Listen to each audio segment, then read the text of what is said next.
ভুল করতে করতে আপনাদের ভুল পলিসির কারণে আপনারা আজকে একটা ছোট দল হয়ে গেছেন। এখনো সময় আছে, এখনো সময় আছে। আপনারা জনতার কথাগুলো বোঝার চেষ্টা করুন, শহীদদের আকাঙ্ক্ষা ধারণ করেন, জুলাই বিপ্লবের যে প্রত্যাশা, শহীদদের যে আকাঙ্ক্ষা সেটা ধারণ করেন, এবং চাঁদাবাজি, টেন্ডারবাজি, সন্ত্রাস, মাফিয়াতন্ত্রের বিরুদ্ধে জিরো টলারেন্স নীতি ঘোষণা করেন, যেটা আমাদের নেতা, মানবিক নেতা ডক্টর শফিকুর রহমান ঘোষণা করেছে।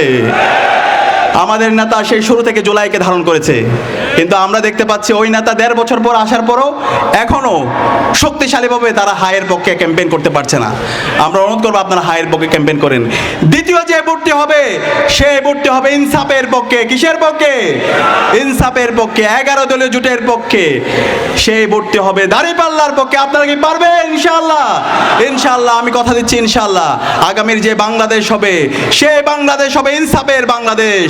আগামীর যে বাংলাদেশ হবে সেই বাংলাদেশে গত 55 বছরে যে জুলুমতন্ত্র তৈরি হয়েছে, যে মাফিয়াতন্ত্র তৈরি হয়েছে, যে ফ্যাসিবাদী কাঠামো তৈরি হয়েছে, সেই ফ্যাসিবাদী কাঠামোকে আমরা ইনসাফের প্রতিনিধিদেরকে, দাঁড়িপাল্লার কান্ডারিদেরকে বিজয় করে নিয়ে এসে ডক্টর শফিকুর রহমানের নেতৃত্বে আগামীর যে বাংলাদেশ বিনির্মাণ করব, সেই বাংলাদেশ হবে সুখী সমৃদ্ধ একটি ইনসাফের বাংলাদেশ ইনশাআল্লাহ। আউযু বিল্লাহি মিনাশ শাইতানির রাজিম। বিসমিল্লাহির রহমানির রহিম। আমাকে জুলাই বিপ্লবের মহানায়ক বলা হয়েছে। জুলাই বিপ্লবের মহানায়ক হলো শহীদ আবু সাঈদ। জুলাই বিপ্লবের মহানায়ক হলো রংপুরের শহীদ আব্দুল্লাহ আল তাহির। জুলাই বিপ্লবের মহানায়ক হলো শহীদ আলী রায়হান। জুলাই বিপ্লবের মহানায়ক হলো বিপ্লবে যে 2000 আমাদের ভাই বোন শহীদ হয়েছে, তারাই আমাদের মহানায়ক। আমরা কি পারবো আমাদের শহীদদের সবসময় শ্রদ্ধার সাথে স্মরণ রাখতে? যেই জমিনে শহীদদের রক্ত পড়েছে সেই জমিনে ইনসাফ বিজয় হবে ইনশাআল্লাহ। আজকের নীলফামারী 2 আসনের বিপ্লবী সংগ্রামী ছাত্র জনতা আপনারা উপস্থিত হয়েছেন। নীলফামারীতে আমি নিজে এসে আমি খুব গর্বিত অনুভব করছি। নীলফামারীর সন্তান ইতিমধ্যে বাংলাদেশের মানুষের মন জয় করে নিয়েছে। নীলফামারীর সন্তান, আপনাদের এই সন্তান, রাজশাহী বিশ্ববিদ্যালয় কেন্দ্রীয় ছাত্র সংসদের ভিপি মুস্তাকুর রহমান জাহিদ, আপনাদের এই সন্তান। রাজশাহী বিশ্ববিদ্যালয়ের শিক্ষার্থীরা ইনসাফের পক্ষে অবস্থান করে মুস্তাকুর রহমান জাহিদকে বিপুল ব্যবধানে বিজয়ী করেছে। একই সাথে আপনাদের এই সন্তান সর্বশেষ জগন্নাথ বিশ্ববিদ্যালয়ে কেন্দ্রীয় শিক্ষার্থী সংসদের যে নির্বাচন হয়েছে, সেই নির্বাচনে জিএস হিসাবে আব্দুল আলিম আরিফকে ব্যাপক ব্যবধানে বিজয়ী করেছে। তাহলে আমরা নীলফামারী থেকে বিপিও পেলাম, এরপর কি পেলাম? জিএসও পেলাম। রাজশাহী বিশ্ববিদ্যালয় কেন্দ্রীয় শিক্ষার্থী সংসদের এজিএস সাব্বির ভাই, সালমান সাব্বির ভাই, তিনিও আপনাদের নীলফামারীর সন্তান। আপনারা কি জানেন? তাকেও শিক্ষার্থীরা ব্যাপক ব্যবধানে বিজয় করেছে। তাহলে আমরা নীলফামারী থেকে বিপি, জিএস, এজিএস সহ বিভিন্ন হল সংসদ এবং কেন্দ্রীয় সংসদে অসংখ্য শিক্ষার্থী থেকে আমরা পেয়েছি। তা আমরা কি বুঝতে পারি যুবকদের আকাঙ্ক্ষা? যুবকরা ইতিমধ্যে ইনসাফের পক্ষে অবস্থান নিয়েছে। বাংলাদেশে যে 4 কোটি তরুণরা আছে, সেই তরুণরা ইনসাফের পক্ষে অবস্থান নিয়েছে। আগামী 12 ফেব্রুয়ারি যে নির্বাচন হবে, সেই নির্বাচনে বাংলাদেশের মুক্তিকামী ছাত্র জনতা, ইনসাফের প্রতিনিধি, ঐক্যবদ্ধ বাংলাদেশের প্রতিনিধি, 11 দলীয় জোটের প্রতিনিধি, দাঁড়িপাল্লার কান্ডারিদেরকে ব্যাপক ব্যবধানে বিজয় করে ডাক্তার শফিকুর রহমানের নেতৃত্বে আগামীর ইনসাফের বাংলাদেশ বিনির্মাণ করবে ইনশাআল্লাহ। আপনারা কি পারবেন? নীলফামারী যে 4টা আসন আছে, সেই 4টা আসন ডাক্তার শফিকুর রহমানকে উপহার দিতে ইনশাআল্লাহ। ডাক্তার শফিকুর রহমানের কথা আমি কেন বলছি? আমরা আমাদের এই সমাজে অনেক নেতা দেখতে পাই। 2 ধরনের ধরনের নেতা দেখতে পাই। এক ধরনের নেতা হলো তারা বলে আমি এটা করব ওইটা করব, নির্বাচন আসলে তারা আরো বিভিন্ন ধরনের প্রতিশ্রুতি দেয়। আপনারা দেখতে পান না? এই যে আপনাদের এখানে যে প্রার্থী হয়েছে এখন বলতেছে না এটা করব ওইটা করব, কিন্তু বিগত সময় কি আপনারা তাকে পাইছেন? বিগত সময়ে সে করেছিল, উড়াল দিয়েছিল। কিন্তু ডাক্তার শফিকুর রহমান আপনাদেরকে ছেড়ে কি গিয়েছে? জামাতের নেতৃবৃন্দ কি আপনাদেরকে ছেড়ে গিয়েছে? তারা জনতার কাতারে ছিল। গত 16 বছরে ফেসিবাদী শাসন আমলে ডাক্তার শফিকুর রহমান জনতার কাতারে ছিল। ডাক্তার শফিকুর রহমানের নেতৃত্বে বাংলাদেশ জামাত ইসলামের নেতৃবৃন্দ যারা ছিল তারা জনতার কাতারে ছিল। দেশের যে কোনো দুর্যোগে ডাক্তার শফিকুর রহমান জনতার কাতারে মিশে গিয়েছিল। কিন্তু এই দেশ থেকে পালিয়ে মুসলাকে দিয়ে কোনো জায়গায় যায় নাই। সিলেটে যখন বন্যা হয়েছে ডাক্তার শফিকুর রহমান সবার আগে সিলেটের মানুষের কাছে ছুটে গিয়েছে। উত্তরবঙ্গে যখন বন্যা হয়েছে ডাক্তার শফিকুর রহমান সবার আগে বাংলাদেশ জামাত ইসলামের নেতৃবৃন্দকে সাথে নিয়ে, ফারুক ভাইকে সাথে নিয়ে মানুষের কাতারে ছুটে গিয়েছে। যখন ঢাকায় অগ্নিকাণ্ড হয়েছে মাইলস্টোনে ডাক্তার শফিকুর রহমান সবার আগে ওই অগ্নিকাণ্ডের মানুষের কাছে ছুটে গিয়েছে। জুলাই বিপ্লব পরবর্তী যেই শহীদদের আকাঙ্ক্ষার আলোকে নতুন বাংলাদেশের কথা বলছি, এই শহীদদের আকাঙ্ক্ষাকে সবচেয়ে বেশি ধারণ করছে বাংলাদেশ জামাত ইসলামী এবং ডাক্তার শফিকুর রহমান। ডাক্তার শফিকুর রহমান প্রত্যেক শহীদ পরিবারের কাছে গিয়েছে। জুলাই বিপ্লবের শহীদদের যে কথাগুলো আছে, যেই স্মৃতিগুলো আছে, সেই স্মৃতিগুলো পাণ্ডুলিপি আকারে বের করেছে, সেটাকে ইংরেজিতে অনুবাদ করেছে, আরবিতে অনুবাদ করেছে এবং সারা বিশ্বব্যাপী এই শহীদদের স্মৃতিগুলো, শহীদদের আকাঙ্ক্ষাগুলো সারা বিশ্বব্যাপী ছড়িয়ে দিয়েছে। এবং এই জুলাই বিপ্লব পরবর্তী আমরা যে বলছি ইনসাফের বাংলাদেশ, তারুণ্যের বাংলাদেশ, সেই ইনসাফের বাংলাদেশ, তারুণ্যের বাংলাদেশ বিনির্মাণ করার জন্য ডাক্তার শফিকুর রহমান বাংলাদেশ ব্যাপী তিনি তার কাজ জারি রেখেছে। আমরা এখন দেখতে পাচ্ছি আরেকটি দলের নেতা 1.5 বছর পর আসছে, আসার পরে এখন বিভিন্ন ধরনের প্রতিশ্রুতি দিচ্ছে। কিন্তু আমরা যদি দেখি আমরা কাকে বিশ্বাস করব? যে ইতিমধ্যে করে দেখিয়েছে তাকে বিশ্বাস করব, নাকি যে এতদিন আমাদের সাথে ছিল না এখন এসে বিভিন্ন কার্ডের কথা বলছে, ভুয়া জিনিসের কথা বলছে, সেটাকে আমরা বিশ্বাস করব? আমরা সেগুলো বিশ্বাস করতে চাই না। আমরা যদি দেখি জুলাই বিপ্লব পরবর্তী গত 1.5 বছর ওই দলের আমলনামা, 500 দিনের আমলনামা নামে একটা বই পাবলিশ হয়েছে। ওই আমলনামায় দেখি তারা নিজেদের মধ্যে অন্তর্কুণ্ডলে ডাবল সেঞ্চুরি করছে, নিজেদের মধ্যে অন্তর্কুণ্ডলে 200 মানুষকে মেরে ফেলছে। যেই দলের হাতে তাদের নিজেদের নেতাকর্মীরা নিরাপদ না, সেই দলের হাতে একটা রাষ্ট্র কিভাবে নিরাপদ হতে পারে? একই সাথে আমরা দেখতে পাই ওই দল সারা দেশব্যাপী আমার মা বোনদের উপর হামলা করছে, দর্শন করেছে প্রায় 70 অধিক ঘটনা সারা দেশব্যাপী। সারা দেশব্যাপী চাঁদাবাজি, টেন্ডারবাজি, সন্ত্রাস, মাফিয়াতন্ত্র কায়েম করার মাধ্যমে বাংলাদেশে জুলাই বিপ্লব পরবর্তী যেই বিশাল সুযোগ এসেছে সেই সুযোগকে তারা নস্যাৎ করতে চাচ্ছে। সুতরাং আমরা কি ভুল করবো আগামী 12 ফেব্রুয়ারি? আমরা আর ভুল করতে চাই না।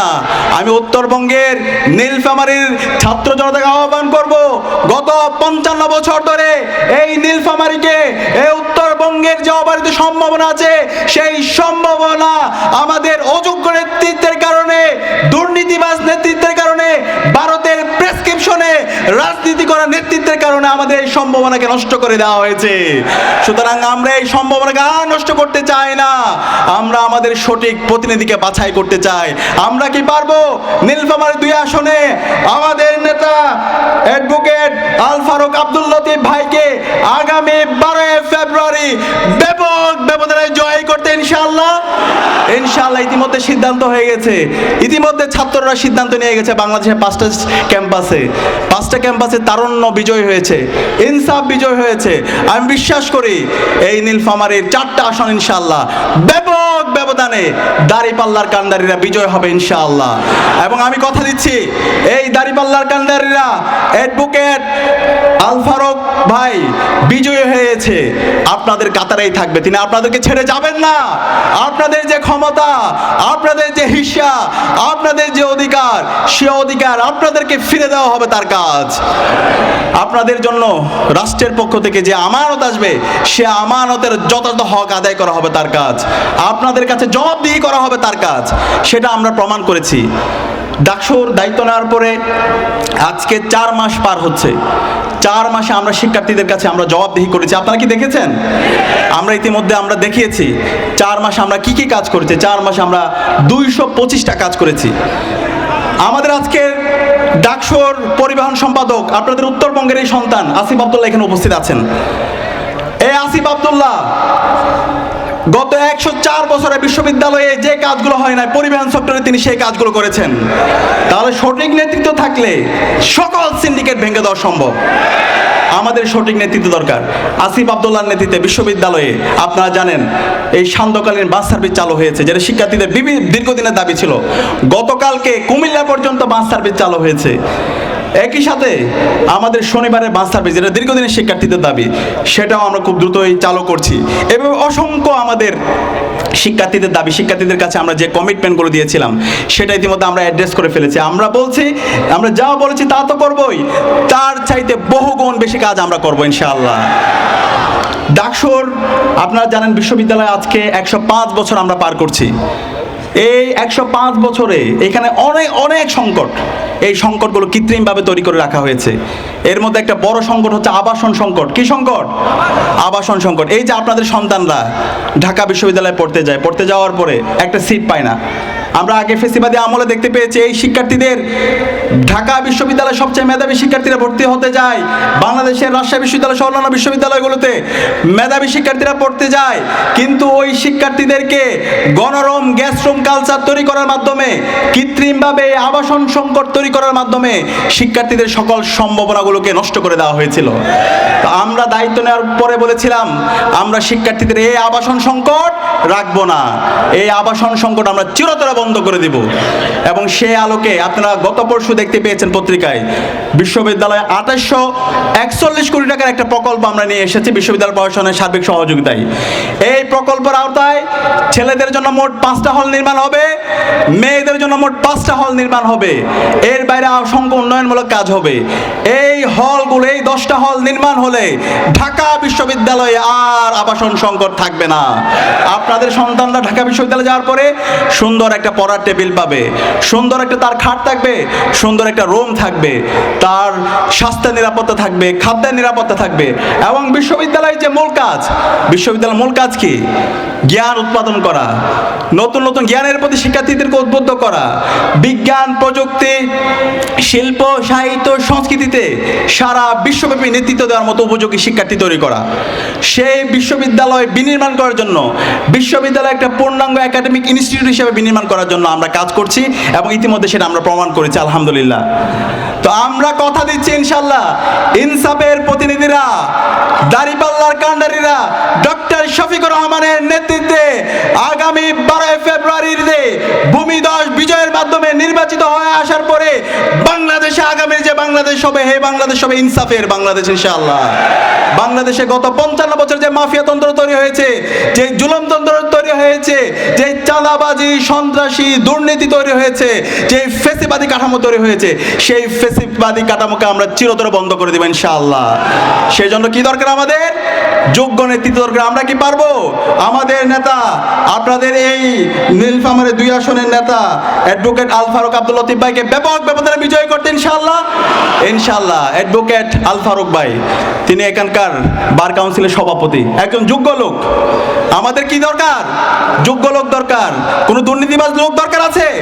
দুর্নীতিবাজ লোকরা এখন এসে আপনাকে অনেক কিছু অফার করবে, রঙিন রঙিন স্বপ্ন দেখাবে। এই ধরনের রঙিন স্বপ্ন যারা বলবে, সে তাদের কথা বিশ্বাস করবেন না, তাদেরকে লাল কার্ড দেখাবেন। দুর্নীতিবাজদের কি কি দেখাবেন? লাল কার্ড দেখাবেন। যারা গত 1.5 বছর ধরে চাঁদাবাজি করেছে, টেন্ডারবাজি করেছে, তাদেরকে কি দেখাবেন? লাল কার্ড দেখাবেন। যারা সারা দেশব্যাপী আমার মাদের উপর, বোনদের উপর হামলা করছে, আমার মা বোনদেরকে বিভক্ত করার হুমকি দিচ্ছে, গতকালকেও চট্টগ্রামে যারা দর্শন করেছে, তাদেরকে আগামী 12 ফেব্রুয়ারি আমরা কি দেখাবো? লাল কার্ড দেখাবো এবং গত 55 বছরে উত্তরবঙ্গের যে অবারিত সম্ভাবনা, সেই সম্ভাবনাকে যারা নস্যাৎ করেছে আমরা তাদেরকে লাল কার্ড দেখাবো। ইতিমধ্যে আমিরে জামাত ঘোষণা দিয়েছেন এই উত্তরবঙ্গকে তিনি কৃষির একটা রাজধানী করবে ইনশাআল্লাহ। এই উত্তরবঙ্গের যে অবারিত সুযোগ আছে, এখানকার যে ন্যাচারাল রিসোর্স, এখানকার যে কৃষির অবারিত সম্ভাবনা, সেই সম্ভাবনা নিয়ে বাংলাদেশের মতো 10টা বাংলাদেশ চালানো যাবে যদি আমরা সঠিক নেতৃত্বকে বাছাই করতে পারি। আমিরে জামাত ঘোষণা দিয়েছেন এই উত্তরবঙ্গের শিক্ষার্থীদের জন্য, যুবকদের জন্য তিনি কর্মসংস্থানের ব্যবস্থা করবেন। প্রতিটি জেলায় জেলায় একটা মেডিকেল সেন্টার স্থাপন করবেন, যার মাধ্যমে আমার যারা মারা আছে, বোনরা আছে, আমার যারা চাচারা আছে, তারা ঢাকায় যে ট্রিটমেন্ট পায় সেই ট্রিটমেন্টটা তারা এলাকায় পাবে ইনশাআল্লাহ। এবং যুবকদের জন্য 50 লক্ষ যুবকদের জন্য তিনি চাকরির ব্যবস্থা করবেন ইনশাআল্লাহ। আমাদের দেশে এখন বেকার আছে কত জানেন? 25 লাখ বেকার। তাহলে আরো 25 লাখ, ওই 25 লাখ যারা এখন পর্যন্ত এই চাঁদাবাজি করছেন, টেন্ডারবাজি করছেন, সন্ত্রাস করছেন, আপনাদেরকে অনুরোধ করবো আপনারা এগুলো ছেড়ে দেন, এই অবৈধ কাজ ছেড়ে দেন। আমিরে জামাত ইনশাআল্লাহ আপনাদের জন্য কর্মসংস্থানের ব্যবস্থা করবে ইনশাআল্লাহ। একই সাথে আমিরে জামাত ঘোষণা দিয়েছেন আমার যারা বোনরা আছে মাস্টার্স পর্যন্ত ফ্রিতে সবার জন্য পড়াশোনার ব্যবস্থা করবেন। আমার মাদের জন্য, আমার বোনদের জন্য মাস্টার্স পর্যন্ত ফ্রিতে পড়াশোনার ব্যবস্থা করবেন ইনশাআল্লাহ। তা আমরা কি পারবো আমাদের এই মানবিক নেতাকে আগামী 12 ফেব্রুয়ারি নীলফামারীর 4টা আসন ভূমিধস বিজয়ের মাধ্যমে ডাক্তার শফিকুর রহমানকে উপহার দিতে ইনশাআল্লাহ? আমরা কি পারবো আমাদের ফারুক ভাইকে 12 ফেব্রুয়ারি ব্যাপক ব্যবধানে বিজয় করতে ইনশাআল্লাহ? আমি তরুণদেরকে জানতে চাই, তারুণ্যের প্রথম ভোট, তারুণ্যের প্রথম ভোট, তারুণ্যের প্রথম ভোট ফারুক ভাইয়ের পক্ষে হোক, দাড়িপাল্লার পক্ষে হোক ইনশাআল্লাহ। আগামীর যে বাংলাদেশ হবে সে বাংলাদেশ হবে ইনসাফের বাংলাদেশ ইনশাআল্লাহ। একই সাথে আমাদের এই নির্বাচনে আমরা সবাই জানি আমরা কয়টা ভোট দিব? 2টা ভোট দিব। আমাদের প্রথম ভোট হবে গণভোট। এই গণভোটে আমরা কি দিব? হা দিব। গণভোটে হা মানে বাংলাদেশ, হা মানে আজাদি, হা মানে শহীদ উসমান হাদি হত্যার বিচার, হা মানে শহীদ উসমান হাদি যেই লড়াই চালিয়ে গেছে আধিপত্যবাদের বিরুদ্ধে, আগ্রাসনের বিরুদ্ধে, তিনি যেই লড়াই চালিয়ে গিয়েছেন, ইনসাফের পক্ষে তিনি যেই লড়াই চালিয়ে গিয়েছেন, সেই লড়াই জারি রাখা। আমরা কি পারবো এই নীলফামারীর প্রতিটি পাড়ায় পাড়ায়, প্রতিটি মহল্লায় মহল্লায় হায়ের পক্ষে ক্যাম্পেইন করতে ইনশাআল্লাহ? ইনশাআল্লাহ। আমরা দেখতে পাচ্ছি আজকে একটা দল তারা বুকে পাথর চাপা দিয়ে হায়ের পক্ষে এখন একটু বলা শুরু করছে, কিন্তু তাদের উপরে তাদের কেন্দ্র বলছে এক কথা, আর তৃণমূল এখন পর্যন্ত বিভিন্নভাবে ইনিমিনি আমরা নায়ের পক্ষে ক্যাম্পেইন দেখতে পাচ্ছি। তাদের যখন নির্বাচনী ক্যাম্পেইনগুলো হয় পোস্টারের মধ্যে আমরা হায়ের ক্যাম্পেইন দেখি না। আমরা আপনাদেরকে অনুরোধ করবো আপনারা হায়ের পক্ষে অবস্থান নেন, হায়ের পক্ষে অবস্থান নেন।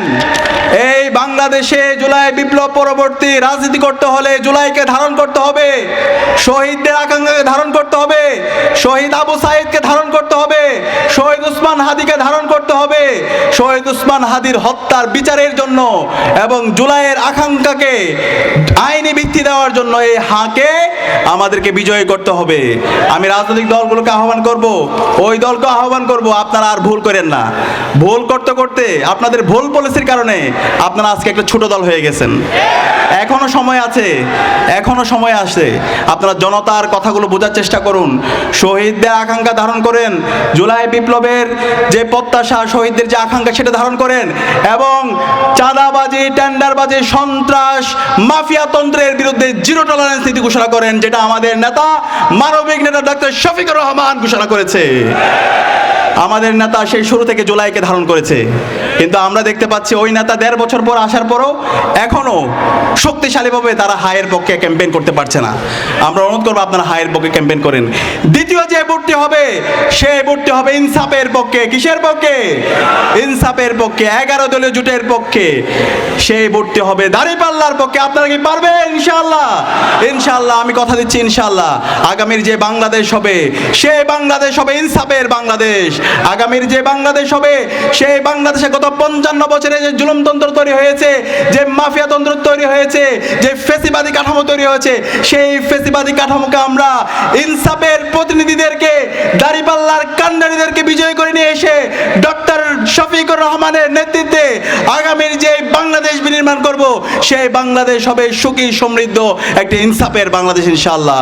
সেই বাংলাদেশ বিনির্মাণের উদাত্ত আহ্বান জানিয়ে এবং আপনাদের এই আসনের মাটি ও মানুষের নেতা ফারুক ভাইকে আগামী 12 ফেব্রুয়ারি দাঁড়িপাল্লায় ব্যাপক ব্যবধানে জয় করে আগামীর সুখী সমৃদ্ধ ইনসাফ ভিত্তিক নীলফামারী বিনির্মাণ করার জন্য উদাত্ত আহ্বান জানিয়ে আমি আমার কথা শেষ করছি। ইনকিলাব জিন্দাবাদ।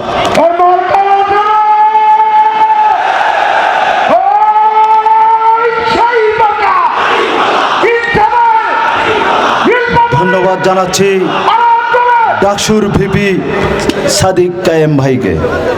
আপনাদের উদ্দেশ্যে শুধু সালাম দিচ্ছেন জুলাই আন্দোলনের শহীদ রুবেলের বাবা নীলফামারীর ওয়ালা আলিহি ওয়া আসহাবি আজমাইন। ত্রয়োদশ জাতীয় সংসদ নির্বাচন উপলক্ষে নীলফামারীর 2 আসন কর্তৃক আয়োজিত আজকের এই বিশাল জনসভার জনাব সভাপতি বাংলাদেশ জামাত ইসলামী নীলফামারীর শহর শাখার সংগ্রামী আমির জননেতা জনাব আনোয়ারুল ইসলাম,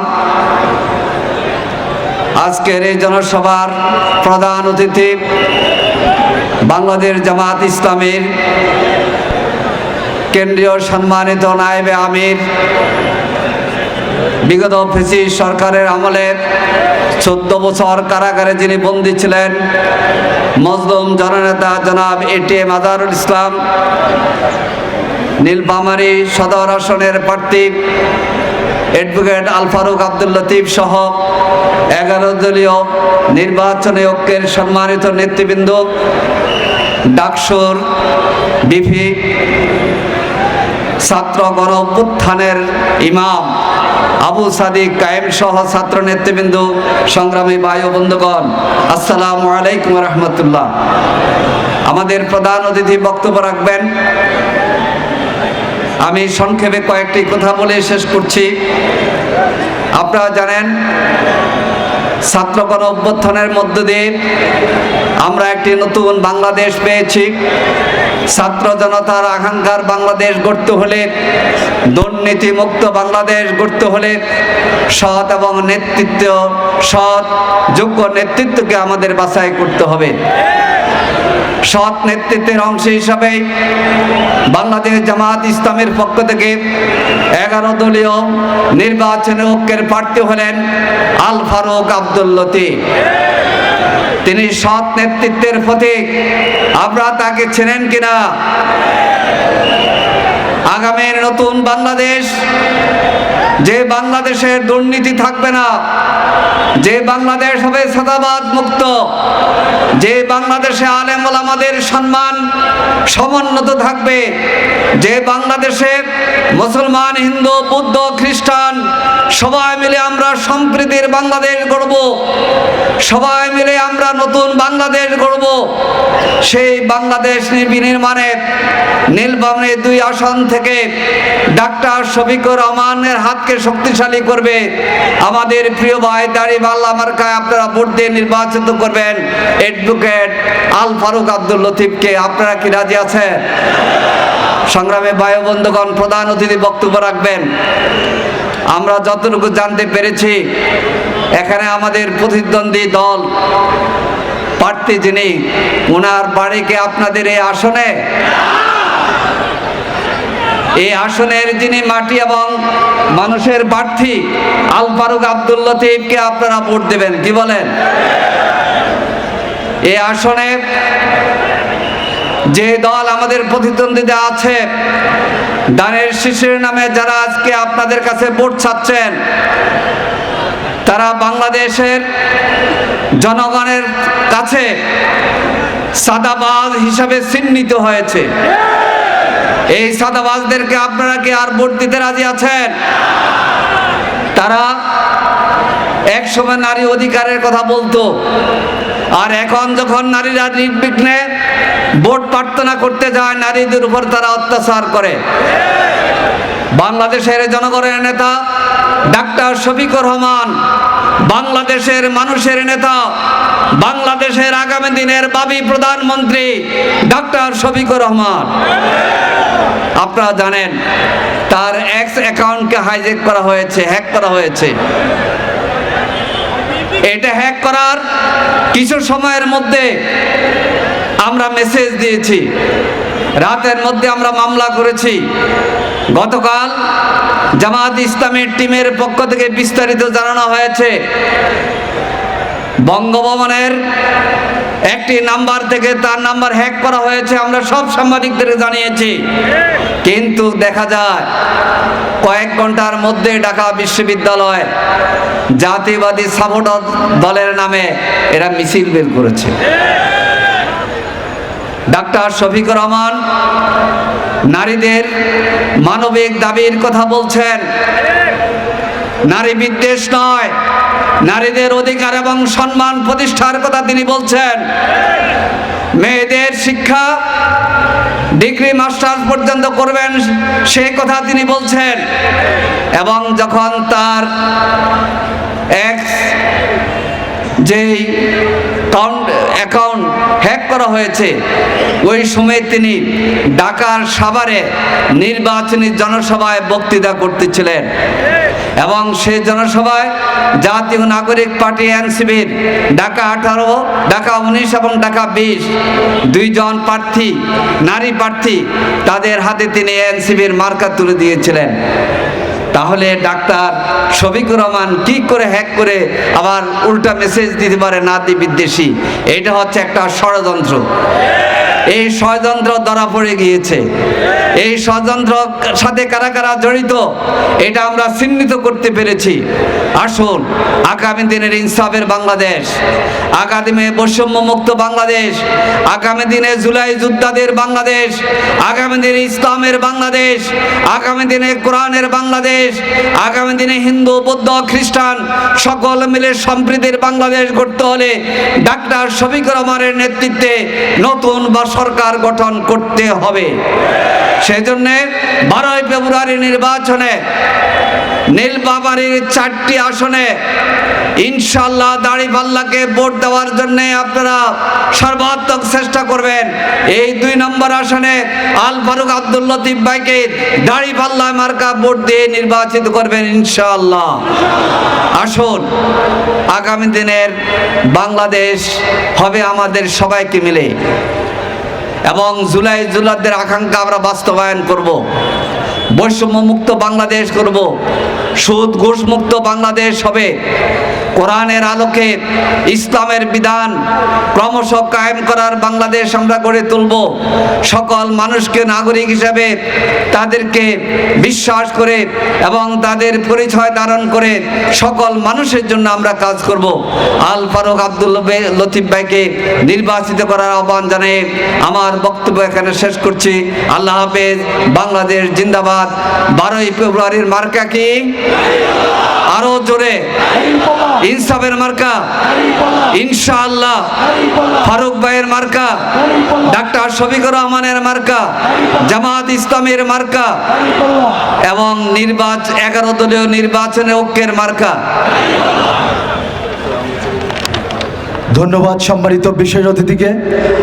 আমরা একটি ঘোষণা শুনি। আগামী 4 ফেব্রুয়ারি রোজ বুধবার ডিমলা উপজেলার ডালিয়া তিস্তা হেলিপ্যাড মাঠে, ডালিয়া তিস্তা ব্যারেজ হেলিপ্যাড মাঠে সকাল 10 ঘটিকায় আমিরে জামাত ডাক্তার শফিকুর রহমান উপস্থিত থাকবেন। আমিরে জামাত ডাক্তার শফিকুর রহমান উপস্থিত থাকবেন। আপনারা সকলে আমন্ত্রিত। যে সম্মানিত নীলফামারীবাসী, এ পর্যায়ে আলোচনা রাখবেন আজকের এই নির্বাচনী জনসভার সম্মানিত প্রধান বক্তা, নীলফামারী গণমানুষের প্রিয় নেতা, বাংলাদেশ জামায়াত ইসলামী নীলফামারী জেলা শাখার সংগ্রামী সহকারী সেক্রেটারি, জেলা আইনজীবী সমিতির সম্মানিত সভাপতি, নীলফামারী মাটি ও মানুষের নেতা, নীলফামারী সদর 2 আসনের 11 দল সমর্থিত দাঁড়িপাল্লা মার্কার কান্ডারি জননেতা অ্যাডভোকেট আল ফারুক আব্দুল লতিফ, জননেতা অ্যাডভোকেট আল ফারুক আব্দুল লতিফ।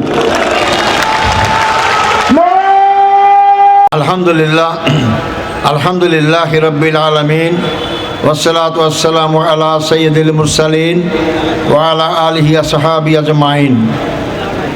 আজকে নীলফামারী সদর জামাত কর্তৃক আয়োজিত এই বিশাল জনসভার সম্মানিত সভাপতি, মঞ্চে উপবিষ্ট 11 দলীয় নির্বাচন ঐক্যের নেতৃবৃন্দ, সাংবাদিক বন্ধুগণ, উপস্থিত এলাকাবাসী ভাই ও বন্ধুগণ, আসসালামু আলাইকুম রহমতুল্লাহি ওয়া বারাকাতুহু। বক্তব্য অনেক শুনেছেন আপনারা, আমি মোটামুটি কয়েকটা কথা বলেই আমার বক্তব্য শেষ করব ইনশাল্লাহ। আপনারা সেই কয়েক মিনিট ধৈর্য ধরে শুনবেন। সংগ্রামী ভাই ও বন্ধুগণ, আগামী 12 তারিখ নির্বাচন হবে। জাতির জন্য অত্যন্ত গুরুত্বপূর্ণ এই নির্বাচন। এই নির্বাচনে আমাদেরকে 2টি ভোট দিতে হবে। একটি মার্কা দাঁড়িপাল্লা মার্কায়, আর একটি দেশকে সামনের দিকে এগিয়ে নেওয়ার জন্য হার পক্ষে ভোট দিতে হবে। আমরা বাংলাদেশকে একটা সুন্দর বাংলাদেশ গড়ে তুলতে চাই। এই বাংলাদেশকে একটা দুর্নীতিমুক্ত রাষ্ট্র কায়েম করতে চাই, এর ইনসাফ ভিত্তিক রাষ্ট্র কায়েম করতে চাই, সকলের বসবাসযোগ্য আমরা রাষ্ট্র কায়েম করতে চাই। সকল ধর্ম, বর্ণ, লিঙ্গ সবাই যেন সমান অধিকার নিয়ে বেঁচে থাকতে পারে, সেই রকম বাংলাদেশ আমরা করতে চাই। আমরা বাংলাদেশের গণতন্ত্র 54 বছরে বিকশিত হতে দেখিনি। তো অনেকগুলো কারণের মধ্যে পরিবারতন্ত্র দিয়ে গণতন্ত্র বিকশিত হয় না। আমরা চাই মেধাতন্ত্র। মেধা যোগ্যতা যার থাকবে সেই দলের নেতৃত্ব দেবে, সেই দেশ এবং জাতির নেতৃত্ব দেবে। তাই পরিবারতন্ত্র আমাদের অবসান ঘটাতে হবে। এই পরিবারতন্ত্র দিয়ে এই দেশের জনগণের কোনো কল্যাণ হয় নাই। সংগ্রামী ভাই বন্ধুগণ, বাংলাদেশের সম্পদের কোনো অভাব নাই। আমাদের সম্পদের অভাব থাকলে গত 16 বছরে 27 লক্ষ কোটি টাকা বিদেশে পাচার হতো না। এই এত টাকা একটা গরিব দেশে থাকে না। আমাদের দেশটাই গরিব নয়, সম্পদের অভাব নেই। আমাদের অভাব সব নেতৃত্বের, যোগ্যতা সম্পন্ন নেতৃত্বের। আজকে দুর্নীতিপর নেতৃত্ব 54 বছর দেশ শাসন করেছে, দেশের অর্থনীতিকে ধ্বংস করে দিয়েছে। বিগত সরকার সমস্ত ব্যাংকগুলোকে লুটপাট করেছে। আজকে অনেক অফিসের কর্মচারীদেরকে বেতন দেওয়ার সুযোগ হচ্ছে না। তাই বাংলাদেশ জামাত ইসলামী 11 দলীয় নির্বাচন ঐক্য যে আমরা করেছি, যদি আপনাদের জনগণের ভোট পাই, আল্লাহ যদি আমাদের প্রতি রহম করেন, যদি আমরা আগামী 12 তারিখ নির্বাচনের পর দেশ সেবার সুযোগ পাই, সর্বপ্রথম আমরা বাংলাদেশের দুর্নীতি বন্ধ করব। বাংলাদেশের দুর্নীতি বন্ধ করলেই অর্ধেকের বেশি সমস্যার সমাধান হয়ে যাবে ইনশাআল্লাহ। আমরা দুর্নীতি করি না, দুর্নীতি করব না, দুর্নীতি করতে কাউকে আমরা দেব না। বাংলাদেশের দুর্নীতি বন্ধ করলে দেশ শুধু সিঙ্গাপুর নয়, এর চেয়ে অনেক উন্নত হবে। আমার দেশের গরিব মানুষরা তার ছোট্ট টুকরো জমি বিক্রি করে তার সন্তানকে বিদেশে পাঠায় টাকা ইনকাম করার জন্য। যদি সৎ নেতৃত্ব আজকে বাংলাদেশে থাকতো, 100% দুর্নীতিমুক্ত হতো, তাহলে এই সম্পদ দিয়ে বাংলাদেশের জনগণের ভাগ্যের পরিবর্তন করা যেত। আমার দেশের সন্তানদেরকে চাকরির জন্য বিদেশে যেতে হতো না, বিদেশি লোকরাই আমার দেশে চাকরি করতে আসতো। সংগ্রামী ভাই বন্ধুগণ, আমরা দ্বিতীয় যে কাজ করব, মুসলিম প্রধান এই দেশে আমরা জাকাতের আইন চালু করব। আমরা জানি যদি প্রতি বছর জাকাত আদায় করা যায় ঠিকভাবে, 50,000 কোটি টাকা জাকাত আদায় করা সম্ভব। এই 2টি কাজ করে বাংলাদেশের জনগণের ভাগ্যের পরিবর্তন হবে। 1 নম্বর দুর্নীতি বন্ধ সম্পূর্ণভাবে, 2 নম্বর জাকাত ভিত্তিক অর্থনীতি চালু করলেই বাংলাদেশের জনগণের ভাগ্যের পরিবর্তন হবে। সংগ্রামী ভাই ও বন্ধুগণ, আপনারা বিগত 54 বছরে নৌকাকে দেখেছেন, ধানের শীষকে ভোট দিয়েছেন, লাঙ্গলকে ভোট দিয়েছেন, কি পেয়েছেন সেটা আপনারাই ভালো করে জানেন। কিন্তু দাঁড়িপাল্লার মার্কার লোকদের কোনো সময় ক্ষমতায় দেখেন নাই। আমি তাই একটিবারের জন্য আপনাদেরকে বলতে চাই, সকল দল তো দেখাই শেষ, সকল মার্কাই তো দেখা শেষ, একবার দাঁড়িপাল্লার মার্কায় ভোট দিয়ে দেখেন আমরা কোনো পরিবর্তন করতে পারি কি না। আপনি ভোট দিলেন না, আমাকে যাচাই করলেন না, বাছাই করলেন না, কিভাবে জানলেন যে আমরা ক্ষমতায় গেলে কিছুই করতে পারবো না? একটি দলের নেতা বলে বেড়াচ্ছেন যে আমাদের অভিজ্ঞতা আছে, ওনাদের কারো অভিজ্ঞতা নাই। আমি বলবো যে হ্যাঁ, আমাদের অভিজ্ঞতা নাই, তা হচ্ছে দুর্নীতির কোনো অভিজ্ঞতা আমাদের নাই। আমার দেশ চালানোর অভিজ্ঞতা অবশ্যই আমাদের আছে। 2001 সাল থেকে 2006 সাল পর্যন্ত খালেদা জিয়ার নেতৃত্বে বাংলাদেশে যে সরকার কায়েম ছিল, আমাদের 2 জন মন্ত্রী সেখানে 3টা মন্ত্রণালয় চালিয়েছেন। দুনিয়াবাসী জানে ভালো করে, আমাদের 6 সালে ক্ষমতা থেকে সরে আসার পর সমস্ত রাজনৈতিক দলের নেতাদেরকে দুর্নীতি মামলা দেওয়া হয়েছিল, তারা সাজা খেটেছেন। কিন্তু বাংলাদেশ জামাত ইসলামী 2 মন্ত্রী 3 মন্ত্রণালয়ের 1টি টাকাও দুর্নীতির প্রমাণ করতে কেউ পারে নাই। অতএব এই 2 মন্ত্রী দেশ শাসনের যেমন যোগ্য ছিল, তেমনি সততার সঙ্গে দেশ পরিচালনা করে প্রমাণ করেছে যে এই অবস্থায় দুর্নীতিপরায়ণ না থাকলে মন্ত্রণালয় কত সুন্দর করা যায়। আমরা তাদেরই উত্তরসূরি, আমরা কর্মী, তারাই আমাদের নেতা। অতএব আপনি আস্থা রাখতে পারেন, যদি আমরা দায়িত্ব পাই, যদি দেশ সেবার সুযোগ আমরা পাই, দেশ থেকে 100% আমরা দুর্নীতিমুক্ত করতে পারবো ইনশাআল্লাহ। সংগ্রামী ভাই বন্ধুগণ, জামাত ইসলামী বাংলাদেশের জনগণের দল। আমাদের 11 জন ভাইকে জেলখানায় হত্যা করা হয়েছে, 5 জনকে সরাসরি ফাঁসি দেওয়া হয়েছে, 6 জনকে বিনা চিকিৎসায় হত্যা করা হয়েছে। 11 জন কেন্দ্রীয়তে হত্যা করার পরেও যারা মনে করেছে বাংলাদেশ ইসলামের কথা বলা লোক থাকবে না, যারা মনে করেছে জামাত ইসলামী নিশ্চিহ্ন করা গিয়েছে, তারাই নিশ্চিহ্ন হয়েছে। জামাত ইসলামী শতগুণ বৃদ্ধি পেয়ে জনগণের মনে স্থান পেয়েছে। একজন নেতা এসে বললেন আমরা দেশ থেকে পালাই না, আমার লজ্জা লাগে। যিনি 17 বছর দেশ থেকে পালায় দেশে আসলেন, তার মুখে এই কথা শোভা পায় না। তিনি মৃত্যু অসত্য কথা বলেছেন। যারা সত্য কথা বলে ক্ষমতায় যাওয়ার আগে, ক্ষমতায় গেলে যা ওয়াদা করেছে একটা ওয়াদা পালন করবে না। সংগ্রামী ভাই বন্ধুগণ, এরপর যে কথা বলতেছে আপনাদের সামনে, আপনারা ভালো করে জানেন আজকে আমাদের জয় দরকার সকল জায়গায়, শুধু বিশ্ববিদ্যালয় নয়, মহিলা থেকে মুসলিম থেকে সকলেই দলে দলে জামাত ইসলামীতে সামিল হচ্ছেন। এই জোয়ার থেকে তারা ভিন্ন পথ অবলম্বন করেছে। এখন বলে আমরা নাকি ধর্ম নিয়ে রাজনীতি করি, আবার তারাই বলতেছে আমরা ক্ষমতায় গেলে নবীর আদর্শে দেশ চালাবো। এই দ্বিচারিতা বন্ধ করুন। নবীর আদর্শে ইসলাম ছিল না, নবীর আদর্শে বাস্তবায়ন করতে চায়, ইসলামের বিরুদ্ধে কথা বলেন কেন? ধর্মের বিরুদ্ধে কথা বলেন কেন? আর আমরা যদি ধর্ম নিয়ে রাজনীতি করি, আপনারা কি নিয়ে রাজনীতি করেন? আপনারা কি অধর্ম নিয়ে রাজনীতি করেন? আমরা অধর্ম নিয়ে রাজনীতি করি না। ধর্ম আমার জীবনের সাথে সম্পর্কিত, আমার ইমানের সাথে সম্পর্কিত, আমার আত্মার সাথে সম্পর্কিত। এখান থেকে আপনারা আমাদেরকে বিচ্ছিন্ন করতে পারবেন না। সংগ্রামী ভাই বন্ধুগণ, আসুন আমরা তাই আমরা বিভেদ আর চাই না। কে পক্ষ কে বিপক্ষ, এই বয়ান 54 বছরে শুনলাম। এই 54 বছরের বয়ান সে জাতিকে বিভক্ত করা হয়েছে, এবং যারা বিভক্ত করার চেষ্টা করেছে বিগত 24 সালে 5ই আগস্ট অত্যন্ত করুণ পরিণত হয়েছে। যারা কথায় কথায় বলতো আমরা দেশ স্বাধীন করেছি, আমরা স্বাধীনতার পক্ষের শক্তি, ভাই বলেন তো আমার দেশের সেনাবাহিনী কি জন্য? দেশ রক্ষা করার জন্য। কোন দেশ থেকে তারা হামলার শিকার হবে? ভারত থেকে হামলার শিকার হবে। যে ভারত আমার দেশ আক্রমণ করতে পারে, যার জন্য সেনাবাহিনী গঠন করেছি, সেই দেশে যা পালি আশ্রয় নেয়। আর যাই হোক, তারা দেশের বন্ধু হতে পারে না, তারা জনগণের বন্ধু হতে পারে না। আর যে নেতা বলেছেন 17 বছর বিদেশ থেকে এসে যে আমরা পালাই না, মিথ্যা কথা বলার সাথে সাথে বলতে চাই বাংলাদেশ জামাত ইসলামীর কোনো নেতা মৃত্যুর ভয়ে দেশ থেকে পালিয়ে যায় নাই। আমাদের নেতাদের গ্রেপ্তার করা হয়েছে। তখন আমাদের মীর কাসেম আলী সাহেব আমেরিকাতে ছিলেন। অনেকে বলেছেন আপনার নেতার গ্রেপ্তার হয়েছে, যে কোনো মুহূর্তে ফাঁসি হতে পারে, আপনি আসবেন না। উনি বলেছেন কেন আমি আসবেন না? আমি কি অন্যায় করেছি? আমি ইসলাম ব্যাংক করেছি, হাজার হাজার বেকার যুবক চাকরি পেয়েছে। আমি ইবনে সিনা করেছি, হাজার হাজার যুবক চাকরি পেয়েছে। আমি হাসপাতাল করেছি, অল্প পয়সায় চিকিৎসা পায়। এটাই যদি আমার অপরাধ হয়, আমি বাংলাদেশে অবশ্যই ফিরে যাব। আর আজরাইলের ভয়ে দেখে লাভ নাই।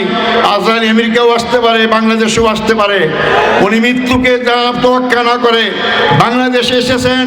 ওনাকে গ্রেপ্তার করা হয়েছে, ফাঁসিও দেওয়া হয়েছে। আস্তে আস্তে ফাঁসির মঞ্চে গিয়েছেন, কিন্তু নিজের সুখে থাকার জন্য বিদেশে থাকার চেষ্টা করেন নাই। আর যারা জনগণের বন্ধু বলেন, তারা আজকে কোথায়? তারা আজকে ভারতে আশ্রয় নিয়েছে। এরা কোনো সময় জনগণের বন্ধু হতে পারে না। 17 বছর নেতা কর্মী থেকে জনগণকে ফেলে রেখে যারা এসে লন্ডনে কাটায়, তারাও জনগণের বন্ধু হতে পারে না। বাংলাদেশ জামাত ইসলামী দেশের জনগণের মণিকূটে স্থান পেয়েছে। এখান থেকে আপনারা আমাদেরকে বিচ্ছিন্ন করতে পারবেন না। তাই আমি শেষ কথা আমাদেরকে বলতে চাই, আসুন আপনারা বিবেক ভুলে গিয়ে আমরা ঐক্যের রাজনীতি করি। এই ঐক্যের রাজনীতির সূচনা জামাত ইসলামী করেছে। আসন্ন নির্বাচনে দাঁড়িপাল্লা মার্কায় ভোট দেবেন। হার পক্ষে ভোট দিয়ে আমাদেরকে জয়যুক্ত করে ইনশাল্লাহ বাংলাদেশ সামনের দিকে এগিয়ে যাবে। আমাদের আমির সাহেব বলেছেন, আমরা দায়িত্ব পেলে সবাইকে মিলে দেশ গঠন করব, সমস্ত দল কিনে দেশ গঠন করব, ধর্ম বর্ণ সবাইকে নিয়ে আমরা দেশ গঠন করব। শর্ত আমাদের আছে, তাহলে কার দুর্নীতি পরায়ণ লোকদের নিয়ে আমরা দেশ গঠন করব না। যারা দুর্নীতি পরায়ণ নয় তাদের নিয়ে দেশ গঠন করব। আসুন সেই লোক আগামী দিনের 12 তারিখে নির্বাচনে দাঁড়িপাল্লা মার্কায় ভোট দিই। এই বাংলাদেশের এই অঞ্চলের নীলফামারী 2 সদর আসনের আমাদের যে প্রার্থী আল ফারুক আব্দুল লতিফ সাহেব, তার পিতা, আমি তার সঙ্গে রাজনীতি করেছি, ছাত্র রাজনীতি করেছি। আমরা আপনাদের কাছে তাকে দিয়ে যেতে চাই, আপনারা তার হাতকে শক্তিশালী করবেন, দাঁড়িপাল্লা মার্কায় ভোট দেবেন। হাত তুলে জানান আসসালামু আলাইকুম রহমতুল্লাহ।